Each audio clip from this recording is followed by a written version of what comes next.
ಮಿನ್ ಶಕ್ತಿ dolomite ಕಾಳು ರೂಪದಲ್ಲಿ ರಸಗೊಬ್ಬರದೊಂದಿಗೆ ಸೇರಿಸಿ ಸುಲಭವಾಗಿ ಬಳಸಬಹುದು. ಕ್ಯಾಲ್ಸಿಯಂ ಹಾಗೂ ಮ್ಯಾಗ್ನೀಷಿಯಂ ಸರಬರಾಜು, ಕರಗುವುದು ನಿಧಾನ, ಹೆಚ್ಚು ಕಾಲ ಪಿಎಚ್ ಸುಧಾರಿಸುತ್ತದೆ. ಬೇರು ಮತ್ತು ಗಿಡದ ಬೆಳವಣಿಗೆಯಲ್ಲಿ ಸುಧಾರಣೆ, ರೋಗ ಕೀಟ ಕಡಿಮೆ. ಕಾಫಿ, ಅಡಿಕೆ, ಶುಂಠಿ, ಭತ್ತ, ಕಬ್ಬು, ದ್ರಾಕ್ಷಿ, ದಾಳಿಂಬೆ, ಬಾಳೆ ಮುಂತಾದ ಬೆಳೆಗಳಲ್ಲಿ ಅಧಿಕ ಇಳುವರಿಗೆ ಬಳಸಿ ಮಿನ್ ಶಕ್ತಿ, ಐಐಟಿಎನ್ನರ ಉತ್ಪನ್ನ. ನನ್ನ ಹೆಸರು ಜೆ.ಕೆ. ಬಸವರಾಜು, ಜೈಪುರ ಗ್ರಾಮ, ವಯಸ್ಸು 49 ವರ್ಷ. ನಾನು ಪದವೀಧರ. ಆದರೆ ನಾನು ಹೆಚ್ಚು ಕೃಷಿಲಿ ಆಸಕ್ತಿ ಇರೋದ್ರಿಂದ ಕೃಷಿ ಮಾಡ್ತಾಯಿದ್ದೀನಿ. ನಾನು ಮೊದಲು ರಸಗೊಬ್ಬರಗಳೆಲ್ಲ ಬಳಸ್ಕೊಂಡು ವ್ಯವಸಾಯ ಮಾಡ್ತಾಯಿದ್ದೆ. ತದನಂತರದಲ್ಲಿ ನನಗೆ ಅತಿಪ ಮೇಡಮ್ ಪರಿಚಯ ಆದಮೇಲೆ ಮಣ್ಣಿನ ಆರೋಗ್ಯದ ಬಗ್ಗೆ ನಾನು ಹೆಚ್ಚು ಕಾಳಜಿ ಕೊಟ್ಟು, ನಂಗೆ ಮೊದಲು ಆಸಕ್ತಿ ಇತ್ತು ಮಣ್ಣಿನ ಬಗ್ಗೆ, ಇಲ್ಲ ಅಂತಲ್ಲ. ಆಮೇಲೆ ಮಣ್ಣಿನ ಬಗ್ಗೆ ನಂಗೆ ಜಾಸ್ತಿ ಆಸಕ್ತಿ ಬಂತು. ಆಗ ಮಣ್ಣಿನ ರಕ್ಷಣೆಗೆ ಏನೇನು ಮಾಡೋದು ಅದೆಲ್ಲ ಮಾಡ್ತಾಯಿದ್ದೆ. ಹಿಂಗೆ ರಸಗೊಬ್ಬರ ಕೊಟ್ಗೊಬ್ಬರ ಹಾಕಿ ಬೆಳೀತಾ ಇದೆ. ಈ ನೀಮ್ ಶಕ್ತಿ ಅನ್ನೋದನ್ನು ಒಂದು ಸ್ವಲ್ಪ ಪರಿಚಯ ಮಾಡಿಕೊಟ್ರು. ಇದು ಕಳೆದ ವರ್ಷ ಹಾಕಿದ್ದು. ನಾನು ಮೊದಲು ಒಂದು ಎಕರೆಗೆ 30-35 ಟನ್ ತೆಗಿತಿದ್ದೆ, 30,000 ಖರ್ಚು ಮಾಡ್ತಿದ್ದೆ. ನಾನು ಮಣ್ಣಿನ ರಕ್ಷಣೆ ಈ ಸಾವಯವ ಗೊಬ್ಬರ ಎಲ್ಲ ಬಳಸಿದ ಮೇಲೆ ಜೊತೆಗೆ ಸುಣ್ಣ ಮತ್ತು ತೊಪ್ಪೆ ಸಗಣಿ ಆಗ್ತಿದೆ. ಆನಂತರದಲ್ಲಿ ನೀಮ್ ಶಕ್ತಿ ತಂದು ಕೊಟ್ಟರು.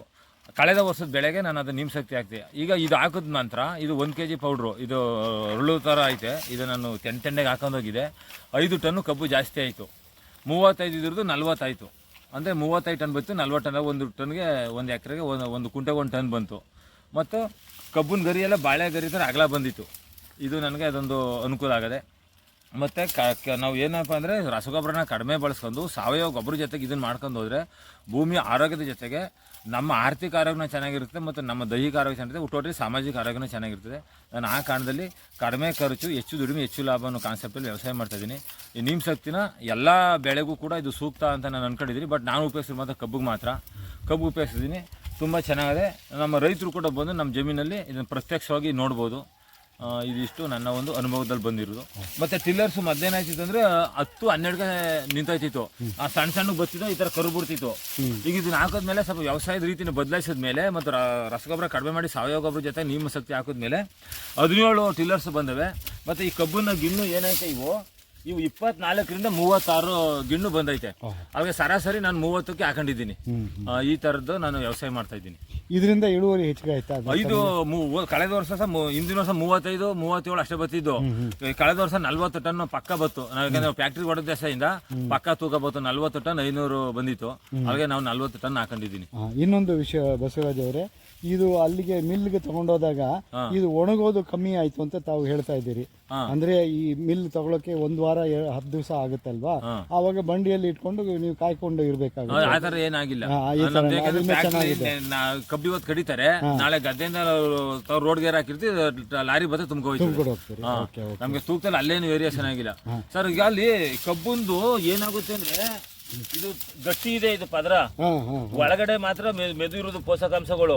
ಇದು ಅಷ್ಟು ಸುಲಭ ಬಿಸಿಲು ಒಂದೇ ದಿನಕ್ಕೆ ಏನು ಕಮ್ಮಿ ಆಗುದಿಲ್ಲ. ನಮ್ಮ ಭೂಮಿಲಿ ಸತ್ವ ಏನು ಎಳ್ಕಂದು ಆ ಭೂಮಿಲಿ ಸಸಿ ಬೆಳೆಗೆ ನಾವ್ ಏನೇನು ಕೊಟ್ಟಿರ್ತೀವಿ ನೀಮ್ ಶಕ್ತಿ ತರದ್ದು, ಆ ತರದ ನಾವು ಮದ್ದಿಂದ ಮಾಡ್ಕೊ ಬಂದ್ರೆ ಒಂದು 24 ಗಂಟೆಗೆ ಏನು ಪೋಷಕಾಂಶಗಳು ಕರ್ಗೋಗ್ಬಿಡುದಿಲ್ಲ. ಹೌದು. ಸೊ ನಿಮ್ಮ ಅಭಿಪ್ರಾಯದಲ್ಲಿ ಮೀನ್ ಶಕ್ತಿ ಪ್ರಯೋಗ ಮಾಡಿರೋದು ಬಹಳ ಒಳ್ಳೇದಾಯ್ತು? ಬಹಳ ಒಳ್ಳೇದಾಯ್ತು. ನಾನು ಈಗ ಪ್ರತಿ ನನ್ನ ಎಲ್ಲಾ ಕಬ್ಬು 2.5 ಎಕರೆ ಜಮೀನು ಕಬ್ಬುಗೂ ಆಗ್ತಾ ಇದ್ದೀನಿ. ಮತ್ತೆ ತೆಂಗುಗೆ ನಾನು 6 ತಿಂಗಳು ಒಂದ್ಸತಿ ರಸಗೊಬ್ಬರ, 6 ತಿಂಗಳು ಒಂದ್ಸತಿ ಕೊಟ್ಟಿಗೆ ಗೊಬ್ಬರ ಆಗ್ತಾ ಇದ್ದೀನಿ. ಅದ್ರ ಜೊತೆ ಕೂಡ ಇದನ್ನ ಮಿಕ್ಸ್ ಮಾಡಿ ಆಗ್ತಾ ಇದ್ದೀನಿ. ನಿಮ್ಮ ಊರಿನವ್ರಿಗೆ ಏನ್ ಹೇಳ್ಬಯಸ್ತೀರಾ ಇದರಿಂದ? ನಾನು ನಮ್ಮೂರು ಅಂತಲ್ಲ ಸರ್, ನಮ್ಮ ಅಕ್ಕಪಕ್ಕ ಜಮೀನವ್ರಿಗೆ ಮತ್ತೆ ನಮ್ಮ ಸುತ್ತಮುತ್ತಲ ರೈತರು ಬಾಂಧವರಿಗೆ ಸಾವಯವ ಮತ್ತು ನೀಮ್ ಶಕ್ತಿಯನ್ನು ಉಪಯೋಗಿಸಬಹುದು ಅಂತ ನಾನು ನನ್ನ ಗುಡ್ ಒಪಿನಿಯನ್. ಅಂದ್ರೆ ಇದು ಬೇರೆ ರಸಗೊಬ್ಬರಗಳ ಜೊತೆ ಬೆರೆಸಬಹುದು? ಯಾಕಂದ್ರೆ ನಾನು ಎಲ್ಲಾ ತರನು ಪ್ರಯೋಗ ಮಾಡ್ತಾ ಇರ್ತೀನಿ. ನಾನು ರಸಗೊಬ್ಬರ ಜೊತೆ ಮಾಡಿದ್ರೆ ಹೆಂಗಾಯ್ತದೆ, ಸಾವಯವ ಗೊಬ್ಬರದಲ್ಲಿ ಹೆಂಗಾಗಿರ್ತದೆ, ಅದು ಇದು ಇಂಡಿವಿಜುವಲ್ ಹಾಕಿದ್ರೆ ಹೆಂಗಿರ್ತದೆ ಅಂದ್ಬಿಟ್ಟು ಒಂದು 5 ಪಟ್ಟಿಗೆ ಹಾಕಂದ್ರೆ ಟ್ರಯಲ್ ಮಾಡಿ ನಾನು ಆಮೇಲೆ ಅಧಿಕೃತವಾಗಿ ನಾನು ಇಡೀ ಜಮೀನಿಗೆ ನೀವೇ ಸ್ವತಃ ಟ್ರಯಲ್ ಮಾಡಿ ಆಮೇಲೆ ಅನುಭವದಿಂದ ನೀವು ನಾನು ವಿಜ್ಞಾನಿಗಳ ಮಾತು ಪೂರ್ತಿ ನಂಬ್ತೀನಿ. ಅದು ನನ್ನ ವೈಯಕ್ತಿಕವಾಗೂ ನನ್ಗೊಂದು ನನ್ನಲ್ಲೇ ಬರ್ಬೇಕು ನಂಬಿಕೆ. ನಾವು ನಂಬಿಕೆ ಮಾಡಿ ಸಕ್ಸಸ್ ಆದ್ಮೇಲೆ ಇನ್ನೊಬ್ರಿಗೆ ಹೇಳ್ಬೇಕು ಅಂತ ಹೇಳಿ ಅದೆಲ್ಲ ಮಾಡ್ತಾ ಇರ್ತೀನಿ. ಖಂಡಿತ. ಸೊ ಹಾಗಾಗಿ ನಿಮ್ಮಿಂದ ಏನು ನಮಗೆ ಬಂತು ಅಂತಂತ ಹೇಳಿದ್ರೆ, ಒಂದು ಮೀನ್ ಶಕ್ತಿ ಬೇರೆ ಗೊಬ್ಬರ ಜೊತೆ ಬೆರೆಸಿ ಪ್ರಯೋಗ ಮಾಡಿದ್ರೆ ಖಂಡಿತ ಇಳುವರಿ ಚೆನ್ನಾಗುತ್ತೆ. ಮತ್ತೆ ಇಳುವರಿ ಚೆನ್ನಾಗುತ್ತೆ. ಮತ್ತೆ ಈ ಹಸಿರಲ್ಲಿ ಪತ್ರ ಹರಿತಿರುತ್ತಲ್ವಾ, ಅದು ಸೂರ್ಯನ ಕಿರಣದಿಂದ ಆಹಾರ ಎಳ್ಕೊಳ್ಳೋಕೆ ತುಂಬಾ ಅನುಕೂಲ ಆಯ್ತು. ಯಾಕಂದ್ರೆ ನಮ್ಮಲ್ಲಿ ಎಷ್ಟೋ ಜನಕ್ಕೆ ಪತ್ರ ಹರಿತು ಅಂದ್ರೆ ಏನೋ ಅದೆಲ್ಲದ ಏನು ಅಂತ ಗೊತ್ತಿಲ್ಲ. ಇಂಥವೆಲ್ಲ ನಮ್ಮ ವೈಜ್ಞಾನಿಕವಾಗಿ ತಿಳಿಸ್ಕೊಳ್ಳೋದು. ಬಹಳ ಚೆನ್ನಾಗಿ ಹೇಳ್ತಾ ಇದ್ದೀರಾ. ನಿಮ್ಮ ಅನುಭವ ಬಹಳ ಚೆನ್ನಾಗಿದೆ ಬಸವರಾಜ್ ಅವರೇ. ಇದನ್ನ ಈ ಮಿನ್ಶಕ್ತಿನ ಖಂಡಿತ ನೀವು ಮುಂದಿನ ವರ್ಷ ಎಲ್ಲ ಪ್ರಯೋಗ ಮುಂದಿನ ಮಾಡ್ತೀರಾ? ಇದು ಮುಂದಿನ ಪೀಳಿಗೆಗೂ ಇದು ನಾನು ಮುಂದುವರಿಸ್ಕೊಳ್ತಾ ಇದ್ದೀನಿ. ಮತ್ತೆ ಒಂದೊಂದ್ಸಲ ನಾನು ಬೇವಿನ ಹಿಂಡಿನೂ ತಂದು ಹಾಕ್ತಾ ಇದ್ದೀನಿ. ಅದು ಇದು ಎಲ್ಲ ಇದ್ರೊಳಗೆ ಇರುತ್ತೆ ಸಹಿಂದ, ಆ ಕಾರಣದಿಂದ ಇದೇ ಸಾಕು ಅಂತ ನನ್ನ ಅಭಿಪ್ರಾಯ. ಸೊ ಕ್ಯಾಲ್ಸಿಯಂ ಮೆಗ್ನೀಷಿಯಂ ಬೇಕೇ ಬೇಕು. ಬೇಕು ಸರ್. ನಮ್ಮಲ್ಲಿ 17 ಪೋಷಕಾಂಶಗಳು, ಲಘು ಪೋಷಕಾಂಶಗಳು ಮತ್ತು ಪ್ರಧಾನ ಪೋಷಕಾಂಶಗಳು ಅಂತ ಇರ್ತವೆ NPK. ಹೌದು. ಆ ಲಘು ಪೋಷಕಾಂಶ ರೀತಿಯಲ್ಲಿ ಇದು ಹಾಕ್ಬೇಕು. Very good very good. ಬಹಳ ನಮ್ಮಲ್ಲಿ ಪೋಷಕಾಂಶ ಎಷ್ಟು ಹಾಕ್ಬೇಕು ಅಂತ ಗೊತ್ತಿಲ್ಲ ಎಷ್ಟೋ ಜನಕ್ಕೆ. ಉದಾಸೀನ ಮಾಡ್ತಾರೆ. ಈಗ ಸರ್ ನಾವು ಊಟ ಮಾಡ್ತೀವಿ, ಅನ್ನ ಸಾರು ಮುದ್ದೆ ಅಷ್ಟೇ ಉಣ್ಣೋದು, ಪಲ್ಯ ಉಪ್ಪಿನಕಾಯಿ ಎಲ್ಲ ತಿನ್ನೋದು, ಆ ತರ ಇವೆಲ್ಲ ಇರ್ಬೇಕು. ಅದಕ್ಕೆ 17 ಪೋಷಕಾಂಶಗಳು ಪ್ರತಿಯೊಂದು ಬೆಳೆಗೆ ಬೇಕು. ಖಂಡಿತ ತಾವೆಲ್ಲಾನು ಪ್ರಯೋಗ ಮಾಡಿದ್ದೀರಾ? ನಾನು ಮಾಡ್ತಾ ಇರ್ತೀನಿ sir. Very good very good. ಬಹಳ ಸಂತೋಷ ಇದೆಲ್ಲ ತಿಳಿಸ್ಕೊಟ್ಟಿದ್ದಕ್ಕೆ. ಇದನ್ನ ಮುಂದಿನ ವರ್ಷ ಇದನ್ನ ಬೇರೆಯವ್ರಿಗೆಲ್ಲ ತಾವೆಲ್ಲ ತಿಳಿಸ್ಲೇಬೇಕಾಗುತ್ತೆ. ನಾವು ಪ್ರತಿ 2 ತಿಂಗಳ ತರಬೇತಿ ಮಾಡ್ತೀವಿ. 40 ಜನ ತಂಡ ಗೀತಾಮೃತ ಟ್ರಸ್ಟ್ ಮಾಡ್ಕೊಂಡಿವಿ. ನಮ್ಮ ಶ್ರೀನಿವಾಸಣ್ಣ ಹೇಳಿದ್ರು. ಆ ತರದ ನಾವು ಈ ತರ ಎಲ್ಲ ಜನ ಮಾಹಿತಿ ಕೊಡ್ತಾ ಇರ್ತೀವಿ. ಬಹಳ ಒಳ್ಳೇದು, ಸಂತೋಷ. ನಿಮ್ಮ ಊರಿಗೆ ಬಂದಿದ್ದು ನಾವೆಲ್ಲ ಸ್ವತಃ ನೋಡಿದಾಗ ನಮ್ಗೆ ಇನ್ನೂ ಖುಷಿ ಆಯ್ತು ಬಸವರಾಜ್ ಅವರೇ. ನಿಮ್ಮಿಂದ ಎಲ್ಲರಿಗೂ ಸಹಾಯ ಆಗ್ಲಿ, ರೈತರ ಬಾಂಧವರಿಗೆ ಎಲ್ಲರಿಗೂ ಒಳ್ಳೇದಾಗ್ಲಿ ಮೇಡಮ್. ಆಮೇಲೆ ಸರ್ ನಮ್ದು ಆದಾಯ ಅಂತಂದ್ರೆ ಈಗ ನಾನು ಮೊದಲು 20,000 25,000 ಖರ್ಚು ಮಾಡ್ತಿದ್ದೆ. ನಾನು ವ್ಯವಸಾಯನ ವಿಸಿಪರಂ ಕೆವಿಗೆ ಹೋದ್ಮೇಲೆ ತಿಪ್ಪ ಮೇಡಮ್ ಮಾರ್ಗದರ್ಶನ ಹೆಚ್ಚು ತಗೊಂಡ್ಮೇಲೆ ಕಡಿಮೆ ಖರ್ಚು ಹೆಚ್ಚು ಲಾಭ ಮಾಡೋದು ಒಂದು ಕಾನ್ಸೆಪ್ಟ್ ಬಂತು ಮೋದಿ ಅವ್ರದ್ದು. ಸರಿ, ಅದು ಸರ್ಕಾರದ ಅಂತ ಇಟ್ಕೊಳ್ಳಿ. ಅದನ್ನ ಬರೀ ಬೋರ್ಡ್ ಅಲ್ಲಿ ಇದ್ರೆ ಆಗುದು ಅಂದ್ಬಿಟ್ಟು ನಾನೇ ಸ್ವತಃ ಗದ್ದೆಗೆ ಇಳಿದು ಮಾಡಿದೆ. ಮೊದಲು ಸಹ 20,000 ಖರ್ಚು ಮಾಡ್ತಿದ್ದೆ. ಒಂದ್ 40,000 60,000 ದುಡ್ಡು ಆಯ್ತಿತ್ತು. ಈಗ ಈ ಸಲ ಹೋದ್ಸಲಿ ಅದು ಈಗ ನೀಮ್ ಶಕ್ತಿ ಹಾಕಿದ್ನಲ್ಲ ಕಳೆದ ಬೆಳೆಯಲ್ಲಿ 6,800 ರೂಪಾಯಿ ಮಾತ್ರ ರಸಗೊಬ್ಬರ ಹಾಕಿದೆ. ಇನ್ ಬಾಕಿದು ಟ್ರೈಕೋಡರ್ಮಾ, ಸುಡೋಮಾನಸ್ ಈ ತರ ನೀಮ್ ಶಕ್ತಿ ಮತ್ತೆ ಸೊಪ್ಪೆ ಸಗಣಿ ಎಲ್ಲ ಹಾಕಿ ಅಷ್ಟು ಖರ್ಚು ಮಾಡಿ ನನಗೆ ಸರ್ 40 ಟನ್ ಕಬ್ಬಾಯ್ತು. ಫ್ಯಾಕ್ಟ್ರಿಗೆ ಹೊಡೆದು ನನಗೆ 1,550 ಉಳ್ಕತ್ತು. 60,000 ದುಡ್ಡು ಆಯ್ತು ಇದ್ರಲ್ಲಿ. ಬಹಳ ಸಂತೋಷ. ಖರ್ಚು 7,000 ರೂಪಾಯಿ ಖರ್ಚು ಕಳೆದ್ರೆ 61,000 ದುಡ್ಡು ಬಂದಿದೆ.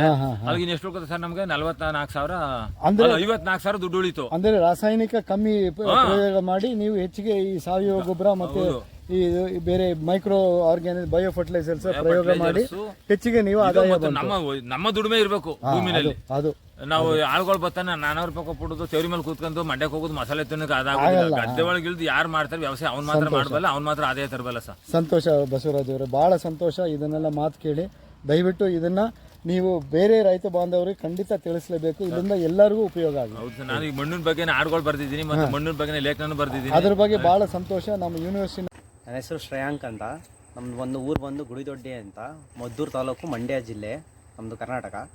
ಇಲ್ಲಿ ನಾವು ಏನಂದರೆ ಮಿನ್ಶಕ್ತಿ ಅಂತ ಒಂದು ಪ್ರಾಡಕ್ಟ್ ಇದೆ, ಲೈಮ್ ಇದ್ರದ್ದು. ಈಗ ಎಲ್ಲ ಫಾರ್ಮರ್ಸ್ ಏನು ಮಾಡ್ತಾರೆ ಅಂತಂದರೆ ಈಗ NPK ಎಲ್ಲ ಬಂದಿರೋದು ಅದ್ರ ಮೇಲೆ ಕಾನ್ಸಂಟ್ರೇಟ್ ಮಾಡ್ತಾರೆ. ಯಾರು ಸೆಕೆಂಡ್ರಿ ಮ್ಯಾಕ್ರೋ ನ್ಯೂಟ್ರಿಯೆಂಟ್ ಅಂತ ಬೇಕಾಗಿರೋಂಥ ಪ್ಲ್ಯಾಂಟಿಗೆ ಕ್ಯಾಲ್ಶಿಯಂ ಮತ್ತು ಮೆಗ್ನೀಷಿಯಮ್ಮು ಅದ್ರ ಬಗ್ಗೆ ಯಾರನ್ನೂ ಯೋಚನೆ ಮಾಡೋಕ್ಕೆ ಹೋಗಲ್ಲ.